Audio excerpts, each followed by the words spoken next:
வணக்கம் நேயர்களே. பி குருஸ் தமிழ் சேனலுக்கு உங்களை நான் வரவேற்கிறேன். நான் சேதுராமன்.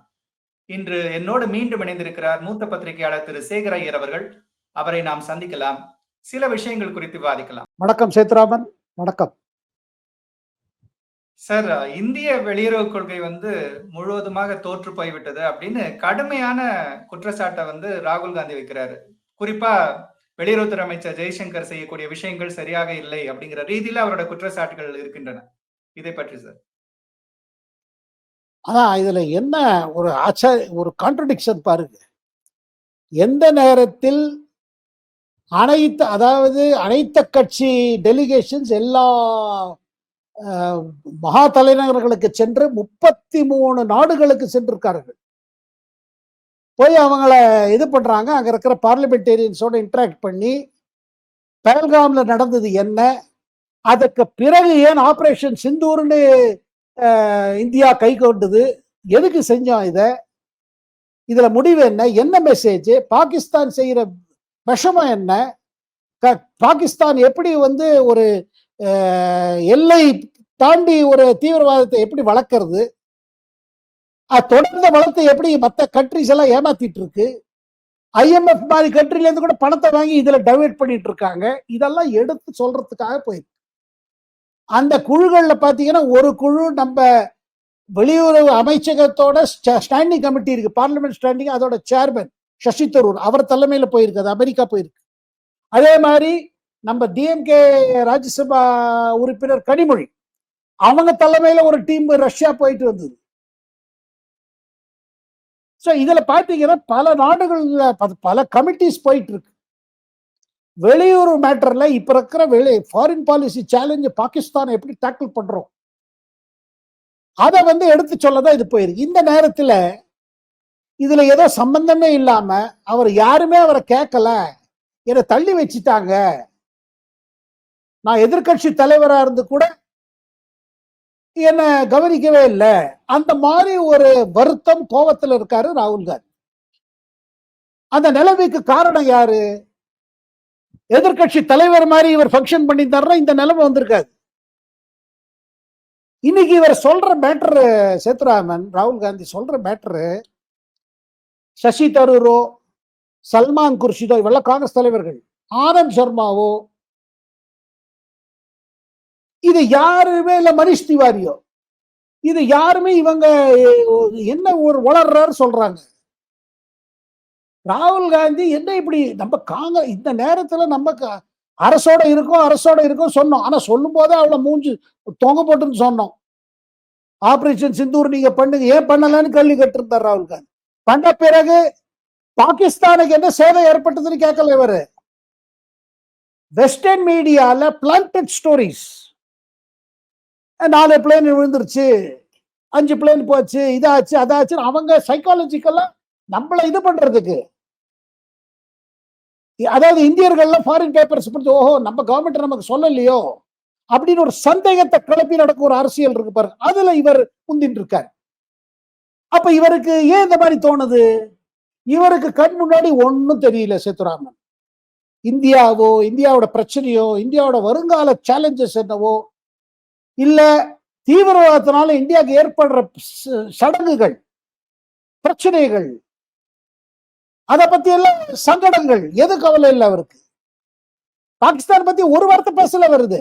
பாகிஸ்தான் தீவிரவாதத்துல என்னெல்லாம் இதுவரை செஞ்சிருக்குன்னு ராகுல் காந்தி தரப்பத்தில இருந்து ஒரு வார்த்தை கேட்டிருக்கீங்களா கண்டனப்பட்டு? ஒரு இதுவரை இல்ல. ரஜோரி போறாரு, பூஞ்ச் போறாரு, இதெல்லாம் இலாக்கா, அதாவது பார்டர் இலாக்கா, அதெல்லாம் ஜம்முல. ஆனா அங்க போய் கூட பாத்தீங்கன்னா மக்களிடம் அனுதாபம் தெரிவிக்கிறேன்னு சொல்லிட்டு இத டிராஜடின்னு சொல்றாரு. இது பாகிஸ்தானால் ஏற்பட்ட இது, பாகிஸ்தான் இது மாதிரி செயல்பட்டு இருக்கு, அவர் குரல் கொடுக்க வேண்டாம், நாங்க அரசோட ஒன்னா இருக்கோம், இந்திய மக்கள் ஒன்னா இருக்கிறார்கள் சொல்லல, சொல்ல முடியல. இவர் ராகுல் காந்தி சொல்றது சில பேர் ஜால்ரா அடிச்சுட்டு இருக்காங்க. யாரு? மல்லிகார்ஜுன் கர்கே, ஜெயராம் ரமேஷ், பவன் கேரா, இவங்களெல்லாம் அவங்களும் இந்த மெயின் இதுல, ஏன்னா அவங்களும் யாரும் கண்டுக்கிறது கிடையாது. கர்கே ஏன் பண்றாரு? கர்கேக்கு தெரியும், ஏன்னா அவர் எக்ஸ்பீரியன்ஸ்ட் இவர், அவர் ஏன் பேசாம இருக்காரு? அவருக்கும் இதே மாதிரிதான் ராகுல் காந்தி மாதிரி. அவர் நோக்கம் கர்நாடகா, கர்நாடகால சித்தராமையாவை இறக்கி விட்டாச்சுன்னா தன் மகன் பிரியங்க் கர்கே அவர் எப்படி முதல் தலித் சீஃப் மினிஸ்டர் ஆகலாம் கர்நாடகா, அதை பத்தி யோசிக்கிறார். நாட்டை பத்தி கவலை இல்லை, 100% கவலை இல்லை. சேத்துராமன், நான் ரொம்ப இதோட சொல்றேன், நான் ரெஸ்பான்சிபிலிட்டியோட சொல்றேன், கவலை. அதே மாதிரி தான் ராகுல் காந்தி. இந்த இதுல ஒரு மேட்டர் புரிஞ்சுக்கணும் சேத்துராமன். எப்படி ஐஏஎஸ் அதிகாரிகளுக்கு மத்தியில பொறாம, பொய், ஒருத்தருக்கு ஒருத்தரை காட்டி கொடுக்கறது, மாட்டி கொடுக்கறது, லாபிஸ், குரூப்ஸ், ஃபேக்ஷன்ஸ் கட்சிக்குள்ள எப்படி இருக்கும் அந்த மாதிரி ஐஏஎஸ்க்குள்ள உண்டு, ரிட்டையர் ஆனப்புறமும் உண்டு. அதே மாதிரி ஐஎஃப்எஸ், இந்தியன் ஃபாரின் சர்வீஸ் டிப்ளமேட்ஸ்குள்ள இதே மாதிரி இருக்குது. அதுல பாத்தீங்கன்னா ஒரு டயத்துல ரொம்ப கொடிகட்டி பறந்தவர் சிவசங்கர மேனன். இந்தியாவோட வெளியுறவு செயலாளராக இருந்தார், ஃபாரின் செக்ரட்டரியா இருந்தார், பல இடத்துல அம்பாசிடர் இருந்திருக்காரு, விஷயம் தெரிஞ்சவர், ரொம்ப பிரைட்டு. அதே நேரத்துல சோனியா காந்திக்கு ரொம்ப கிட்டக்க, மன்மோகன் சிங்க்கு ரொம்ப கிட்டக்க. அரசியல பாத்தீங்கன்னா காங்கிரஸோட. அவர் குடும்பத்துல பல பேர் ஃபாரின் சர்வீஸ்ல இருந்திருக்காங்க, அது ஒரு பக்கம். அவருக்கு இந்த ஜெய்சங்கரை முதல்ல இருந்தே பிடிக்காது. அவர் ஒரு என்ன சொல்லுவாங்க, என்ன சொல்றது, இதை நம்ம சொன்னா மற்ற பேர் தப்பா புரிஞ்சுப்பாங்க, ஒரு கேரளா டாமினேஷன் இருந்தது ஐஎஃப்எஸ்ல. நான் மலையாளி தமிழர்கள் அந்த பிரச்சனைக்கு நான் போல உள்ள அந்த மாதிரி பெருசா இருக்கிற மாதிரி நம்பல. ஆனா ஒண்ணு பாத்தீங்கன்னா சிவசங்கர மேனன் இருக்கிறவர் தனக்கா லாயல் குரூப்ஸ் வச்சு ஒரு கிளிக் இருந்தது, ஒரு கார்டெல், ஒரு குரூப். அதுல இவர் ஜெய்சங்கரை சேர்த்துக்கல. சுஜாதா சிங் எல்லாம் அவங்களுக்கு கிட்டக்க இருந்தாங்க. நிருப்பமா மேனன் நீங்க கேள்விப்பட்டிருப்பீங்க. அப்புறம் நிருப்பமா ராவ் ஆனாங்க, அவங்களும் வெளியுறவு செக்ரட்டரியா இருந்தாங்க, ஃபாரின் செக்ரட்டரியா இருந்தாங்க. அவருக்கு அதுல சுஜாதா சிங் நாத்தின் அப்புறம் தானே இவர் ஜெய்சங்கர் ஃபாரின் செக்ரட்டரி ஆனாரு. அதை தவிர்த்த முழுமையே இவங்கெல்லாம் காங்கிரஸோடயே இருப்பாங்க. காங்கிரஸ் கட்சி, காங்கிரஸ் தலைமையை நீங்க குஷி பண்ணிட்டே இருந்தீங்கன்னா நல்ல நல்ல போஸ்ட் கிடைச்சது, நல்ல இது போச்சு. அது மாதிரி சிவசங்கர மேனன் என்னதான் புத்திசாலியா இருந்தாலும் இந்த அரசியல்ல அவருக்கு ஈடுபாடு உண்டு. ஆனா வெளியில காமிச்சுக்க மாட்டாரு, டிப்ளமேட். இவரு இந்த மாதிரி ஷாம் சரண் இருக்காரு, இவர்கள் எல்லாம் கொடிகட்டு படுத்தவங்க. ரிட்டையர் ஆன பிறகு கூட அவங்களுக்கு ஸ்பெஷல் ரெப்ரஸன்டேட்டிவ், பிஎம்ஸ் ரெப்ரஸன்டேட்டிவ் இந்த மாதிரி எல்லாம் கிடைச்சது. மோடி வந்த பிறகு முள்ள ஆளை மாத்திட்டார். அதனால இவங்களுக்கு கடுப்பு. அந்த கடுப்புல நம்ம கண்டுக்காத ஆள்லாம் இப்ப எப்படி முன்னாடி போனாங்க. அதுல ஒருத்தர் ஜெய்சங்கர். ஜெய்சங்கர் தமிழ்நாடு சேர்ந்தவர். இவரை அவங்க சேர்த்துக்க மாட்டாங்க. அவரும் நல்ல போஸ்டிங் பண்ணாரு, டோக்கியோல இருந்தார். இதுல இன்னொரு ரகசியம் சொல்லிடுறேன். குஜராத்துக்கு முதல்வராக இருந்த போது மோடி சைனாக்கு போனார், ஜப்பானுக்கு போனார். அப்ப போன பொழுது இங்க கொடி கட்டு ஆட்சியில் இருந்தது சிவசங்கர மேனன் மாதிரி தலைவர்கள், அதாவது செக்ரட்டரிஸ் இருந்தாங்க. காங்கிரஸோட தலைமை கோவப்படக்கூடாதுன்னு சொல்லிட்டு இவங்க ஜெனரலா என்ன சொல்லுவாங்க, மோடி வெளிநாட்டு பயணம் போனா ரொம்ப கண்டுக்காதீங்க, ஒன்னும் பெருசா கோஆபரேட் எல்லாம் பண்ணாதீங்க. ஆனா நம்ம ஜெய்சங்கர் இருக்கார் பாத்தீங்களா, அவர் ஜப்பான்ல அம்பாசிடர் இருந்த போது சரி, சைனால அம்பாசிடர் இருந்த போது சரி, புரோட்டோகால் என்ன சொல்றது, ஒரு முதல்வர் ஆபீஷியல் விசிட்ல வந்தானா என்ன மரியாதை எல்லாம் நம்ம கொடுக்கணுமோ அதை கொடுத்தானோ. அந்த visit is between chief minister and visiting country. As ambassador I have to cooperate. அதனால அவர் எல்லாம் பண்ணுவாரு. அந்த மாதிரி பண்ணினதுனால ஜெய்சங்கரோட செயல்கள் மோடியை இம்ப்ரெஸ் பண்ணிட்டு இவர் அரசியல்ல போகாம தனியா பண்றாரு. ஜப்பான் நிறைய இன்வெஸ்ட்மெண்ட் குஜராத்துக்கு வரணும்னு சொல்லி மோடி போன போது அவர் ஒத்துழைச்சார். அதே மாதிரி சைனா போன போது மோடி போன போது அவர் அங்க இருந்தார். இவர் நம்ம பிரதமருக்கு ஜெய்சங்கர் மேல ஒரு நம்பிக்கை. என்ன நம்பிக்கை, இவர் திறமை உள்ளவர், இவர் நல்லா இது பண்ணலாம். அதுக்கு பிறகு இந்த சுஜாதா சிங் ஃபாரின் செக்ரட்டரியா இருந்த போது அவங்க சரியா செயல்படல, அதனால அவங்க ரிசைன் பண்ணிட்டு போயிட்டாங்க. அது இது போட்டோன்னு இவரை அப்பாயிண்ட் பண்ணிட்டாங்க. யார, நம்ம ஜெய்சங்கர் ஃபாரின் செக்ரட்டரி போட்டாங்க. அப்ப சுஷ்மா ஸ்வராஜ் வெளியுறவு அமைச்சர். அதுல மோடியோட என்னெல்லாம் இருந்தது, இந்தியா வளர்ச்சிக்கு என்ன தேவையோ, அதாவது வெளியுறவுங்கிறது வெறும் கண்ட்ரிஸோட ஃப்ரெண்ட்லி விஷயம் இல்ல, பொருளாதாரம் கலந்து இருக்கு. இப்பெல்லாம் ரெண்டு நாடுகளுக்கு இடையே உறவுல பாத்தீங்கன்னா ட்ரேட் வருது. ட்ரேட் இல்லாம எக்கனாமி இல்லாம வர இப்ப உறவுகளே கிடையாது. சோ ட்ரேட் அதிகமா பிரதமர் என்ன சொல்லுவாருன்னா, நம்ம தூதர்களிடம் இது மேல நீங்க போக்கஸ் பண்ணுங்க. ஏன்னா கல்ச்சரல் எக்ஸ்சேஞ்ச் அது இது எல்லாம் வேற விஷயங்க. அதை தவிர்த்து இதுல இம்பார்ட்டன்ஸ் கொடுங்க. அதை ஜெய்சங்கர் முழுமையாக அதை வந்து செயல்படுத்தினார். ஆனா இவங்க விட்டு போறவங்க பாருங்க, ரிட்டையர் ஆயிட்டாங்க. இது நம்மள மாதிரி ஐஎஃப்எஸ் ஆபீசர், ஃபாரின் செக்ரட்டரி, அப்புறம் ஃபாரின் மினிஸ்டர் ஆயிட்டாரு. அந்த பொறாமை உள்ள தாங்கல. அதனால இவங்க கிட்டயே சுத்திட்டு இருக்கிற சில பத்திரிகையாளர்களும் இருக்காங்க. இவங்க பெரிய பெரிய பிரபல பத்திரிகையில டிப்ளமேட்டிக் எடிட்டர் பதவி வச்சுட்டு இருக்காங்க. ஏன்னா அந்த ஓல்டு லாபி சிஸ்டத்துல இவங்களுக்கும் பெனிஃபிட் உண்டு. இவங்க வெளியில அனுப்புவாங்க, நீங்க லெக்சர் பண்ணிட்டு வாங்க, இதெல்லாம் பண்ணுவாங்க. சோ அந்த இதுல பாத்தீங்கன்னா இவங்க ஜெய்சங்கரை எதிர்த்து பேசவே, அதாவது இவங்க மூலமா ஃபீட் பண்றது, இது சரியில்லை, அது சரியில்லை, திருப்பி இந்தியா பாகிஸ்தான் ஐஃபனேட் ஆயிடுத்து. அதாவது ஐஃபனேட்னா சாமானிய மக்களுக்கு புரியாது. ஐஃபனேட்னா எப்ப பார்த்தாலும் இந்தியா பேசும்போது இனிமே பாகிஸ்தான் பத்தி பேசுவாங்க, இல்ல பாகிஸ்தான் பத்தி பேச இந்தியா பத்தி பேசுவாங்க. அப்ப இந்தியாவோட வளர்ச்சி என்ன ஆச்சு? அதுக்கு இதுக்கு சம்பந்தம் கிடையாது. தீவிரவாதம்னா பாகிஸ்தான் பத்தி பேசுவாங்க, தீவிரவாதத்துக்கு எதிர்த்து இந்தியா போராடும் போது இந்தியாவை பாகிஸ்தான் சேர்த்து பேசுவாங்க. இந்தியாவோட ட்ரேட் பொட்டன்ஷியல் வேற கதை, அங்க பாகிஸ்தான் பத்தி பேசவே மாட்டாங்க. இது உண்மைங்க. ஆனா இவங்க பேப்பர்ல அந்த மாதிரி வரவழைக்குது, பிரபல பத்திரிகைகள்ல வரவழைக்கிறது இந்த மாதிரி கருத்துக்களை. அந்த கருத்துக்களை இவங்க தான் ஃபீட் பண்றாங்க பொறாம இல்ல. இப்படி எல்லாம் பண்ணி ஜெய்சங்கருக்கு ஒரு கெட்ட பேர் வரணும். இவர் எப்படி நம்மள மாதிரி இருந்துட்டு எப்படி அமைச்சர் ஆனாரு, நம்ம போகாத இடத்துக்கு பதவிக்கு இவர் எப்படி போனாரு, அதனால மனசுக்குள்ள இருக்கிற ஒரு இது இருக்கு பாருங்க, அதை இவங்களுக்கு ஃபீட் பண்ணி பண்ணிட்டு இருக்காங்க. அந்த மாதிரி ஃபீடிங் தான் ராகுல் காந்திக்கு கொடுக்கப்பட்டிருக்கு. அவங்க என்ன சொல்றாங்களோ, இவர் என்ன புரிஞ்சுட்டாரோ அதை வச்சுட்டு இவர் வளர்றாரு. சோ இந்த நேரத்துல இந்த மாதிரி கேள்வி கேளு, இந்த மாதிரி சில ராணுவ அதிகாரிகளும் இருக்காங்க. ரிட்டையர் ஆன பிறகு காங்கிரஸ் கட்சியில் இருக்கும் பொழுது, அதுல காங்கிரஸ் கட்சி ஆட்சியில் இருக்கும்போது சில ஊழல்லாம் இருக்கு, வாங்குற டிஃபென்ஸ் பர்ச்சேசஸ்ல என்ன இருக்கும் தெரியாது. ஏதோ விதத்துல காங்கிரஸ் ஆட்சியில பெனிஃபிட் வாங்கினவங்க அவங்களும் இந்த மாதிரி ஸ்டோரியே ஃபீட் பண்ணிட்டு இருக்காங்க. இது சரியில்லை, ஓ சரி அதை அடிச்சுட்டீங்களா, ஆனா இது விட்டு போச்சே, இது விட்டு சரி இனி பார்த்துட்டீங்களா, அப்ப அது விட்டு போச்சே. அதாவது மக்கள் மத்தியில சந்தேகத்தை உண்டாக்கிட்டே இருக்கணும். அப்படி உண்டாக்கினா என்ன ஆகும்? பிரதமர் மோடி பேராகும், மக்களுக்கு அவங்க மேல நம்பிக்கை குறையும். அந்த மாதிரி ஒரு இதுலதான் ஜெய்சங்கரை டார்கெட் பண்றாங்க. இன்னொரு விஷயம், ஜெய்சங்கர் அமெரிக்கால அம்பாசிடர் இருந்த போது அமெரிக்கன் எஸ்டாப்ளிஷ்மெண்டோட நல்ல கான்டாக்ட் வந்தது. இன்னைக்கு பாத்தீங்கன்னா அமெரிக்காவா இருக்கட்டும், சைனாவா இருக்கட்டும், இவருக்கு நல்ல பர்சனல் ராப்போர் இருக்குது. அதை வந்து ஒரு வெளியுறவு அமைச்சருங்கிற ஒரு இதுல பாத்தீங்கன்னா அந்த போஸ்ட்ல இருக்கிறதுனால இந்தியாவுக்காக பல சாதனைகளை செஞ்சு கொண்டிருக்கிறார். பிரதமர் சொல்ற விஷயங்கள் எல்லாம் பண்ணிட்டு இருக்காரு. ஆனா இதெல்லாம் இவங்களுக்கு தாங்கல. ஒருவேளை இந்த ட்ரம்ப் என்ன சொன்னாரு, ட்ரம்ப் ஏன் அப்படி சொன்னாரு, இந்தியா பாகிஸ்தான் ஒன்னா நாங்க சொல்லிதான் இந்தியா பாகிஸ்தான் ஒன்னானது, அது முழு உண்மை இல்லை.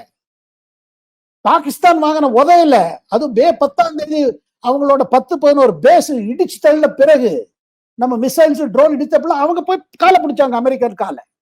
இதை போற நிறுத்துங்க, நாங்க பினிஷ் ஆயிடுவோம், நீங்க கொடுத்த ஆயுதமும் வேலை செய்யல, ட்ரோனு வேலை செய்யல, ஒண்ணு வேலை செய்யல, டர்க்கி கொடுத்தது, சைனா கொடுத்தது, அமெரிக்கா கொடுத்தது எல்லாம் ஃபிளாப், எங்க கிட்ட வந்துட்டாங்க. இப்போ நாங்க இத்தனை வீராப்பு பேசினா ஆனா இது ஃபெயிலியர், பயங்கரம் காலை பிடிச்சாங்க.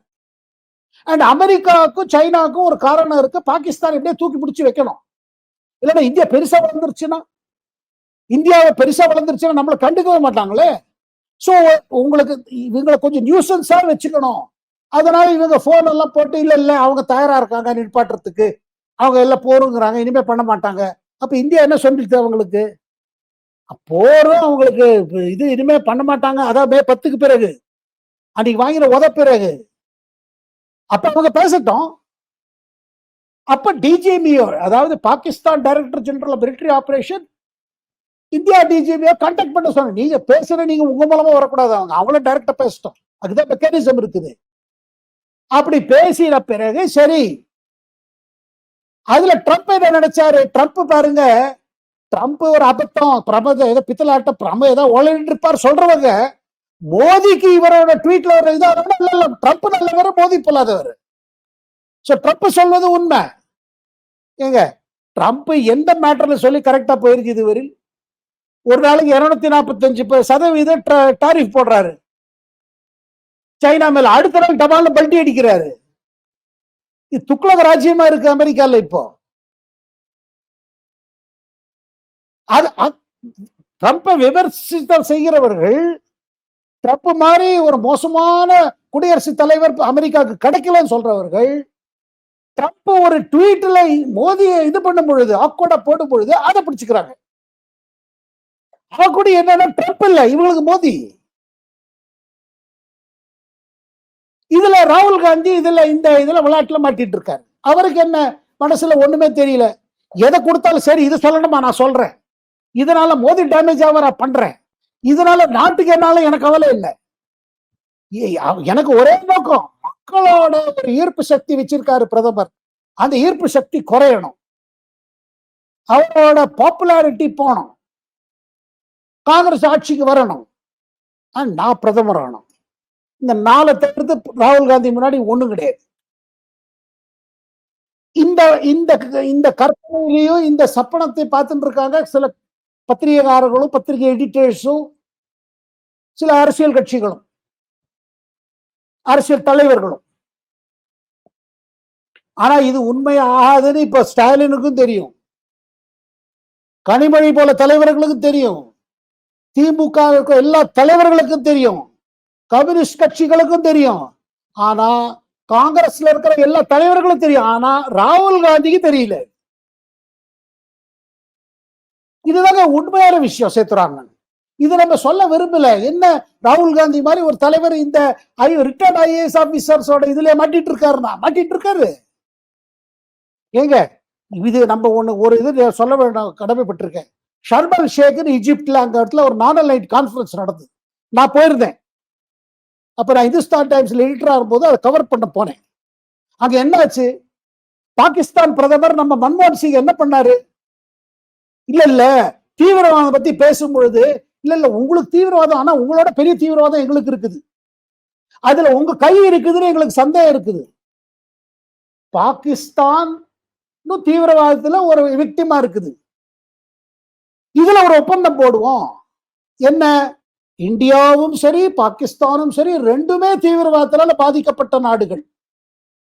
ஆகையால் தீவிரவாதிகள் செயல் இந்தியாவிலும் நடந்தாலும் சரி பாகிஸ்தானில் நடந்தாலும் சரி ரெண்டு நாடுகளும் ஒன்னா சேர்ந்து விசாரணை நடத்தணும். அதாவது திருடனும் காவல்காரர்களும் ஒன்னா சேர்ந்து ஒரு கிரைம் இன்வெஸ்டிகேட் பண்ணுவாங்க. இந்த மாதிரி ஒரு ஒப்பந்தத்தை ஷர்மல் ஷேக் ஸ்டேட்மெண்ட் ஜாயிண்ட் ஸ்டேட்மெண்ட் எழுதியவர் நம்ம சிவசங்கர மேனன். இது மாதிரி எழுதக்கூடாது சொன்னவர் எம் கே நாராயணன். அப்ப அவர் நேஷனல் செக்யூரிட்டி அட்வைசர் இருந்தார், அவரு ஷர்மல் ஷேக்ல இருந்தார். என் கண் முன்னாடி நடந்த சம்பவம், இதை பண்ணக்கூடாதுன்னு சொன்னாரு. அவர் பண்ணக்கூடாது சொன்ன தள்ளி வச்சுட்டாரு. இவர் சிவசங்கர மேனன் சோனியா என்ன ஆசைப்பட்டாங்களோ மன்மோகன் சிங் அந்த ஸ்டேட்மெண்ட் எழுதிட்டாங்க. இவங்க இன்னைக்கு ராகுல் காந்திக்கு சொல்லி தராங்க, இது நம்மளோட இது போச்சு, இந்தியா பேச்சை யாரும் கேட்கறதுல போய் இந்தியா தனியா ஆயிடுத்து, இந்தியாவை தனியா இருக்கு, இந்தியாவை கெஞ்சி போய் அமெரிக்கா காலை பிடிச்சது. என் அரசியலுக்கு நான் என்ன வேணா சொல்லுவேன், என்ன வேணா பேசுவேன், என்ன அரசியலுங்க? மக்கள் ஒரு பொழுது இதை பண்ண மாட்டாங்க, நம்ப மாட்டாங்க. ஏன்னா போய் அந்த தமிழ் பாட்டை இவர் ஸ்டாலின் கூட ஒரு நடுவில் பாடி காமிச்சார், பொய்யில் பிறந்து பொய்யில் வளர்ந்து. அதுதான் இது, பொய்யில் பிறந்து திருமகனே, அந்த திருமகன் தான் இவர் ராகுல் காந்தி. சார் இப்போ அது தொடர்பான ஒரு கேள்வி, இப்போ பார்லிமெண்ட் எம்பிஸ் எல்லாம் வெளிநாட்டுக்கு போய் இந்தியாவோட பொசிஷனை எக்ஸ்பிளைன் பண்றாங்கன்னு சொல்றீங்க. இஸ்ரேல் பாத்தீங்கன்னா ஹமாஸ் தீவிரவாதிகளை தாக்கும் போது இந்த மாதிரியான விளக்கங்களை எந்த நாட்டுக்கும் அளிக்கிறது இல்லை. அப்படி இருக்கும்போது இந்தியா போன்ற ஒரு பெரிய நாடு இந்த விஷயத்தை கண்டிப்பா செய்யணுமா? இல்லைங்க, அதுல நம்ம இதுல திருப்பியும் ஒரு குழப்பத்துல தான் வருது. காஷ்மீர் பிரச்சனையே பாலஸ்தீனிய பிரச்சனையே ஒண்ணு இல்லை. ஏன்னா இது ஏன் கம்பேர் பண்றோம் அதுன்னு சொல்லிடுறேன். என்ன சொல்றாங்க, இந்த மாதிரி ரிட்டலிட்டரி ஸ்ட்ரைக் இருக்கு பாருங்க, இந்தியாவோட புது கொள்கை, எந்த தீவிரவாதி ஒரு நிகழ்வு ஏற்பட்டதுன்னா ஒரு டெரரிஸ்ட் ஆக்ட்னா அது ஆக்ட் ஆஃப் வார் நம்ம கன்சிடர் பண்ணுவோம். ரெண்டாவது, எந்த விதமான அணுகுண்டு பயமுறுத்தலுக்கு அடிமையா மாட்டோம், நோ பிளாக்மெயில். இதெல்லாம் தான் பிரதமர் இப்ப புது எடுத்த கொள்கை. மூணாவது தீவிரவாதிகள் அவர்களோட குரூப்பா இருக்கட்டும், அது பின்னாடி அரசா இருக்கட்டும், எல்லாம் ஒன்னா பாவிப்போம். இந்த 3 பாயிண்ட் பாலிசி சொல்லியிருக்காரு. இந்த பாலிசி தான் இஸ்ரேலோட பாலிசி அகைன்ஸ்ட் அவங்க இருக்கிற டெரரிசம். ஆனா பாலஸ்தீன் பிரச்சனை வேற பிரச்சனை, காசால நடக்கிற விஷயம் வேற. இது இந்தியா என்ன சொல்லிட்டே இருக்கு, முதல்ல இருந்து என்ன சொல்லிட்டு இருக்கு, நாங்க பாகிஸ்தானை எதிர்த்து இல்ல, இஸ்ரேல் பாலஸ்தீனுக்கு முழுமையா எதிர்த்து இருக்கு. இஸ்ரேல் பாலஸ்தீன் தனி நாடு வரக்கூடாது சொல்றது. இந்தியா அதை சொல்லலையே. பாலஸ்தீன்ல இந்தியாவோட கொள்கை என்ன? பாலஸ்தீன் ஒரு தனி நாடா பண்ணுங்க, இஸ்ரேல் தனி நாடா வச்சுக்கோங்க, ரெண்டு அவங்க வளரட்டும், அவங்க வளர்ச்சி பாருங்க, மக்களோட ஃபியூச்சரை பாருங்க. இதான் 2 நேஷன் சொல்யூஷன். இந்தியா இதுதான் 2 நேஷன் இப்ப இல்லைங்க, ரொம்ப நாளா சொல்லிட்டு வருது. பாலஸ்தீன் அத்தாரிட்டியை ஃபுல் ஃபிளெஜ் ஸ்டேட் பண்ணுங்க, அவங்க ஃபுல் மழை கொடுங்க, அவங்க அந்த இடத்தை கவனிக்கிட்டான். ஆனா இஸ்ரேல் என்ன சொல்லுது, இந்த பாலஸ்தீனிஸை நம்ப முடியாது, நாங்களே ஹமாஸை நம்பி எல்லாம் பண்ணி என்ன பண்ண போறோம், அக்டோபர் 7, 2023 நம்மளே வந்து அடிச்சாங்க. அது இஸ்ரேலியர்களுக்கும் அங்க இருக்கிற பாலஸ்தீனுக்கும் உள்ள ஒரு பிரச்சனை, அவநம்பிக்கை. அவங்க நம்புறது இல்ல, அவங்க இவங்கள நம்புறது இல்ல. நீங்க பாருங்க, ஒரு பக்கம் ரெட் கிராஸ் பேசிட்டு இருக்காங்க, இன்னொரு பக்கம் தாக்குதல் 2 சைடு நடக்குது. அதே மாதிரிதான் ஹிஸ்புல்லா லெபனான்ல. இதை நம்ம வந்து காஷ்மீரோட ஒத்து பார்க்க கூடாது. காஷ்மீர் பிரச்சனை வேற. 1947ல எப்ப காஷ்மீர் முழுமையா இந்தியாவோட சேர்ந்த பிறகு பாகிஸ்தான் ஆளை அனுப்பிச்சு அது எங்க இடம்னு வந்த சண்டை. அதுக்கு அடிப்படை காரணம் என்ன? இல்ல எல்லா காஷ்மீரும் இஸ்லாமியர்கள், அதனால அது உண்மை இல்லை. எல்லா காஷ்மீரும் இஸ்லாமியர்கள் இல்ல, பெரும்பாலும் இஸ்லாமியர்கள் எங்களோட வரணும். அதுல வந்து வம்பு, அதுல ஆங்கிலேயர்களும் பண்ண வம்பு இருக்குது, இதுல பிரிட்டிஷோட ரோல் இருக்குது. ஏன்னா பாருங்க, வெஸ்டர்ன் கண்ட்ரிஸுங்க, அமெரிக்காவா இருக்கட்டும், இங்கிலாண்டா இருக்கட்டும், இவங்களுக்கெல்லாம் இந்தியா வளர்ந்துடக்கூடாது. நம்ம ஆண்ட நாடு தனியா பெருசாயிடுச்சுன்னா நம்ம என்ன பண்றது? இன்னைக்கு அமெரிக்காவோட உள்நிலைமை பாருங்க. அமெரிக்கால இது யூகே, இன்னைக்கு யுனைடெட் கிங்டம், பிரிட்டன்ல என்ன மாதிரி நிலைமை இருக்குது, என்ன மாதிரி பொருளாதார பிரச்சனைகள் இருக்குது.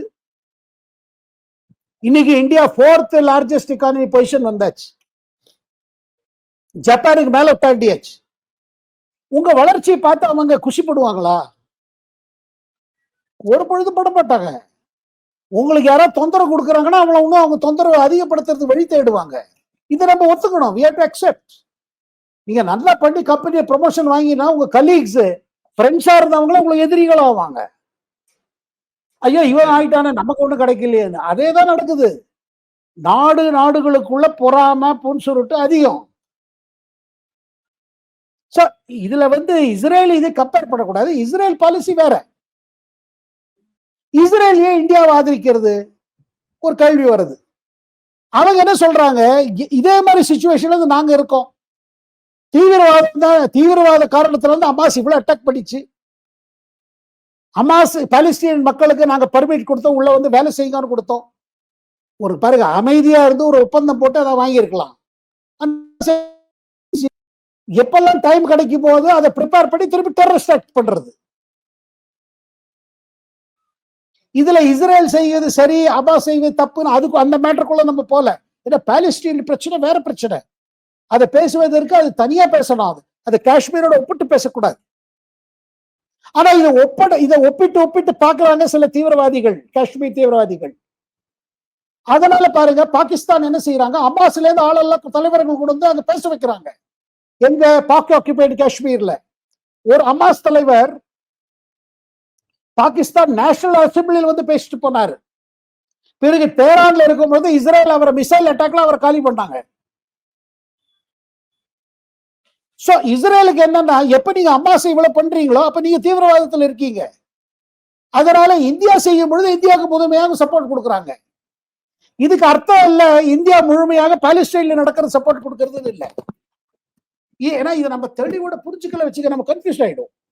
கன்ஃபியூஸ் ஆனன்னு சொல்லிட்டு சொல்லப்படுறது. பெரும்பாலும் நம்ம இஸ்லாமியர்கள் புரிஞ்சுக்க வேண்டிய விஷயம், பாகிஸ்தான் செய்வது என்ன, இஸ்ரேல் பாலஸ்தீனில் செய்வது என்ன, நாம் காஷ்மீருக்கு தீவிரவாதை ஒழிக்கிறதுக்கு நாம என்ன செய்கிறோம், இது மூணு வெவ்வேறு விஷயம். சேத்ராபத். சார் இறுதியா இந்த பங்களாதேஷ்ல என்ன சார் நடக்குது? இடைக்கால அரசோட தலைவர் முகமது யூனுஸுக்கும் அந்த நாட்டோட ராணுவத்துக்கும் ஏதோ பிரச்சனைன்னு சொல்றாங்க. தேர்தலை நடத்த சொல்லி அவங்க இன்சிஸ்ட் பண்றாங்க. இவரா தொடர்ச்சியா பதவியில இருக்கணும்னு ஆசைப்படுறாரு போல இருக்கு. என்ன நடக்குதுங்க? அவர் பதவியில் இருக்கணும்னு ஆசைப்படுறாரு. நோபல் பிரைஸ் வின்னர் அவரு. ஜனநாயகம், டெமோக்ரஸி சொல்றவரு. தேர்தல் மேல நம்பிக்கை இல்லை. அவர் சொல்றாரு, அவர் சீஃப் அட்வைசர்னு ஒரு போஸ்ட்ல இருக்காரு. அது ஒரு பெக்யூலியர் போஸ்ட். எந்த நாட்டிலும் chief advisor head of state கிடையாது. ஆனா அந்த மாதிரி பண்ணி வச்சிருக்காங்க. ஒண்ணு, தேர்தல் இப்ப நடத்த வேண்டாம்னு இந்த மாணவர்கள்ல நடத்தின ஒரு போராட்டம் இருக்கு பாருங்க. அந்த போராட்டத்தில் அப்புறம் அவங்க நேஷனல் சிட்டிசன்ஸ் பார்ட்டி பண்ணியிருக்காங்க. அந்த பசங்க எல்லாம் தயாரா இல்லை இப்ப தேர்தலுக்கு. கான்ஸ்டிடியூஷனை மாத்தி எழுதணும், அரசியல் சட்டத்தை மாத்தணும், ரிஃபார்ம்ஸ் வரணும். ரிஃபார்ம்ஸ் வந்த பிறகுதான் தேர்தல். ஆனா அங்க பிரபல எதிர்கட்சியா இருக்கிற பங்களாதேஷ் நேஷனல் பார்ட்டி பிஎன்பி, அதை தவிர்த்து ஒரு ஒரு மதத்துக்காக செயல்படும் ஜமாயத் இஸ்லாமி. ஜமாயத் இஸ்லாமி இந்தியாவில் இருக்கிறது, பாகிஸ்தான்ல இருக்கிறது. பாகிஸ்தான் தனி நாடாக பிரிவினை கேட்டது ஜமாயத் இஸ்லாமி. அத பங்களாதேஷ்ல ஒரு துக்குடா இருக்குது. அவங்களும் என்னன்னா தேர்தல் சரி நம்ம ஆட்சி பிடிக்கணும்னு அங்க இருக்காங்க எல்லாரும். பிஎன்பி அதுல பாருங்க, ஒரு கட்சியை கம்ப்ளீட்டா பேன் பண்ணிட்டாங்க, அவாமி லீக. நாளைக்கு தமிழ்நாட்டுல ஊழல் பேரை சொல்லி டிஎம்கே எந்த தேர்தலையும் போட்டியிடவே கூடாதுன்னு போட்டா எப்படி ரியாக்ட் பண்ணுவோம்? அது டெமோக்ரஸி ஆகுமா? நான் டிஎம்கே பேரே எடுக்கிறேன். ஏன்னா டிஎம்கே ஆட்சியில ரொம்ப கொடுமை நடக்குதுன்னு எல்லாரும் சொல்றாங்க, ஊழல் இருக்குன்னு சொல்றாங்க. வரப்போற தேர்தலை டிஎம்கே போட்டியிடக்கூடாதுன்னு ஒரு ஆர்டர் வந்துச்சு வச்சுக்கோங்க. அது எப்படி சொல்லுவோம்? ஜனநாயக விரோதம் தானே சொல்லுவோம். அதே தான் அங்க பண்ணிருக்காங்க பங்களாதேஷ்ல. அவாமி லீக் எலெக்ஷன் கண்டெஸ்ட் பண்ணக்கூடாது. அதனால பிரஷர் வந்துட்டு இருக்கு யூனிஸ் மேல, சீக்கிரம் தேர்தல் சொல்றாங்க பிஎன்பி. இதுல பாகிஸ்தான் இது பங்களாதேஷ் ராணுவம் என்ன சொல்றாங்க, இங்க பாருங்க, பெரிய பெரிய மாற்றம் எல்லாம் செய்யறதுக்கு உங்களுக்கு ஒன்றும் அதிகாரம் இல்லை. நீங்க தேர்தலில் ஜெயிச்சுட்டு ஆட்சிக்கு வாங்க. அதுலயே ரொம்ப கான்ட்ரவர்ஷியல் என்னன்னா, பர்மால மயன்மார்ல ராக்கைன் ஸ்டேட்னு இருக்குது. அந்த ராக்கைன் ஸ்டேட்டுக்கு பங்களாதேஷுக்கு ஒரு ஹியூமனிடேரியன் காரிடார் போடலாம். இப்ப காசால போட்டிருக்காங்க பாருங்க, யூஎன் காரிடார். அது மூலமா தான் இந்த காசியால் இருக்க பாலஸ்தீன் மக்களுக்கு சாப்பாடு, மருந்து இதெல்லாம் போகுது. இது மேல ஒரு டிசிஷன் எடுக்கலாம். காரணம், இது அமெரிக்கா விரும்புது. ராக்கைன் ஸ்டேட்ல என்னன்னா அங்க ரெண்டு போர்சஸ் இருக்கு. ஒன்னு அரக்கன் ஆர்மின்னு இருக்குது, அது எல்லாரும் பௌத்த மதத்தை சேர்ந்தவர்கள். ஒன்னு அரக்கன் சால்வேஷன் ஆர்மின்னு ஒண்ணு இருக்குது, அது எல்லாம் ரோஹிங்கியாஸ். சோ இவங்களுக்கு என்னன்னா, அமெரிக்காவுக்கு இன்ட்ரெஸ்ட் வந்து அந்த பர்மால மிலிட்டரி ரூல் இருக்குது. இந்த அரக்கன் ஆர்மி பர்மீஸ் ஆர்மிக்கு எதிர்த்து இருக்குது. பர்மீஸ்ல ராணுவ ஆட்சி, அந்த ராணுவ ஆட்சி சைனாக்கு கிட்டக்க இருக்குது. சோ அமெரிக்காவோட பிரஷர் என்ன, இதை ஒரு ஒரு காரிடார் மாதிரி பண்ணிட்டானா நம்ம ஆயுதங்களும் அனுப்பலாம், சாப்பாடும் அனுப்பலாம். இந்த ராக்கைன் ஸ்டேட்டுங்கிறது பெங்கால் கடல் இருக்கு பாருங்க, பே ஆஃப் பெங்கால்ல ஒரு போர்ட் அங்க இருக்குது, 2-3 போர்ட் இருக்குது. அதுல கண்ணு இருக்குது அமெரிக்காக்கும், அதுல கண்ணு இருக்கிறது சைனாக்கும்.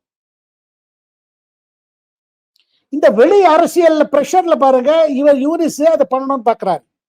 ஆனா பங்களாதேஷ் ராணுவம் இதை எதிர்க்கிறது. நீங்க இந்த மாதிரி காரிடார் எல்லாம் போட்டு ஆர்ம்ஸ் எல்லாம் கொடுக்க ஆரம்பிச்சுன்னா இந்த பசங்க எல்லாம் இங்கே வருவாங்க. பங்களாதேஷ்ல ஒரு பெரிய பிரச்சனை ஆச்சுன்னா பங்களாதேஷ் ராணுவத்துக்கு பிரச்சனை ஆகும். அதை போடுறதுக்கு நீங்க யார், அதுல முடிவெடுக்கிறது நீங்க யார் இது அப்படின்னு சொல்லி பாகிஸ்தானோட பங்களாதேஷோட இப்ப இருக்கிற ராணுவ தளபதி அதை எதிர்க்கிறாரு. சீக்கிரம் தேர்தல் வைங்க, டிசம்பர்ல வச்சுட்டு வேற வேலையை பாருங்க. இவர் என்ன பண்ணாரு, யூனிஸ் பயமுடுத்தினாரு, நான் விட்டுட்டு போயிடுவேன். அப்புறம் இந்த மாணவர்கள்லாம் திருப்பி தெருவில் வந்துருவாங்க, ஒரே கேஆஸா இருக்கும், திருப்பி பங்களாதேஷ் கன்ஃபியூஷன் ஆயிடும், ரயட்ஸ் நடக்கும். இந்த மாதிரி பயப்படுத்திட்டு இருக்காரு, ஒரு டிராமா செய்யறாரு. ஆனா அவர் பதவி விட்டு போக ஆசை இல்லை, தேர்தல் நடக்காம இருக்கணுங்கிறாரு 5 வருஷத்துக்கு. ஏன்னா நாங்க மாற்றங்கள் யோசிக்கிறோம்னு. ஆனா இதை மற்ற கட்சிகள் ஒத்துக்க மாட்டேங்கிறாங்க. ஷேக் ஹசீனாவை இது பண்ண வச்சுட்டாங்க, அவாமி லீக பேன் பண்ணிட்டாங்க. மற்ற கட்சிகள் இருக்கு பாருங்க, அவங்க சொல்றாங்க முகமது யூனிஸை தலைவரா பண்றதுக்காக இதெல்லாம் நாங்க சப்போர்ட் பண்ணோம், தேர்தல் வச்சு நாங்க ஆட்சி பிடிக்கணும். நாங்க பணம் சம்பாதிக்கணும்.